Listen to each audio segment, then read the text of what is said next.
Lo que vemos en pantalla es el típico ejemplo que mostrábamos en el primer capítulo. Consta básicamente de un pequeño documento con un título. A continuación de ese título habitualmente se suelen ubicar las etiquetas de tipo meta, donde especificamos información adicional, incluida la información que tiene que ver, por ejemplo, con el autor, la descripción del sitio web, características como las palabras clave, etcétera, etcétera. Otras características típicas suelen ser la carga de estilos, en algunas ocasiones la carga de un fichero de tipo JavaScript, etcétera, etcétera, ¿no? A continuación, disponemos de una etiqueta header, una de las nuevas etiquetas propuestas por el estándar, donde vemos que hay un H1, esa etiqueta header es una etiqueta contenedora, dispone de un H1 donde se indica que bueno, pues es un blog ficticio de noticias que se llama el Phoenix, pero ese H1 es el que marca la etiqueta principal o la etiqueta del document outline del que hablamos en el primer capítulo, de todo el sitio. Por lo tanto, aunque no tenga este sitio asignado ningún fichero CSS o ningún estilo implícitamente indicado ni en la etiqueta ni en otra parte de la página, vamos a ver cómo al reproducir esta información dentro del navegador, los distintos navegadores van a reconocer que el nivel de este H1 no es el mismo que el de otros. Igual sucede con otros elementos nuevos. Por ejemplo, el elemento time, en el que indicábamos una fecha, en realidad puede usarse para otros propósitos, como puede ser el de indicar un tiempo cualquiera, indicando por tiempo, como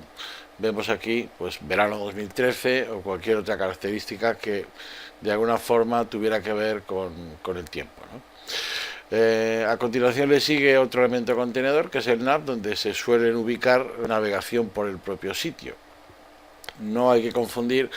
esas páginas supuestas, en este caso de artículos hoy o tips and tricks, con las referencias de la parte superior. Realmente la navegación tendría lugar dentro de ese segundo bloque. Ahora bien, ese nav, ese segundo bloque,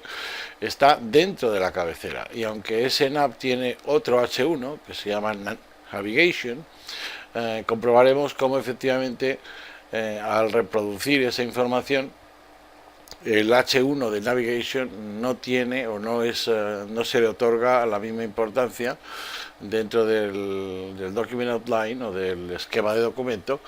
que se le otorga al primer H1, que es el que sirve, digamos, de cabecera o de punto principal al elemento header.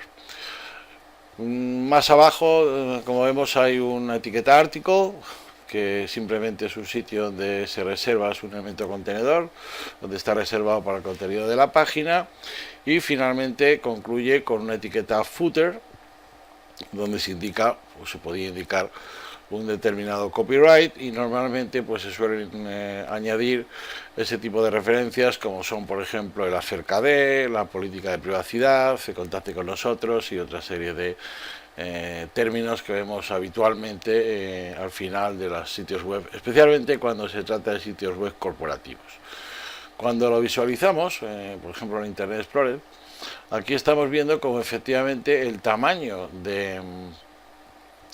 título del Phoenix Developer News, aunque es un H1 exactamente igual que el título de la navegación, el navegador no le otorga la misma importancia y por lo tanto pone en un tipo de letra más grande uno que otro. Eso nos está indicando que realmente ese document outline o esquema de documento está siendo tenido en cuenta por el navegador y está otorgándole un distinto significado semántico desde el punto de vista de la importancia que tiene, ¿no?, este elemento en sí.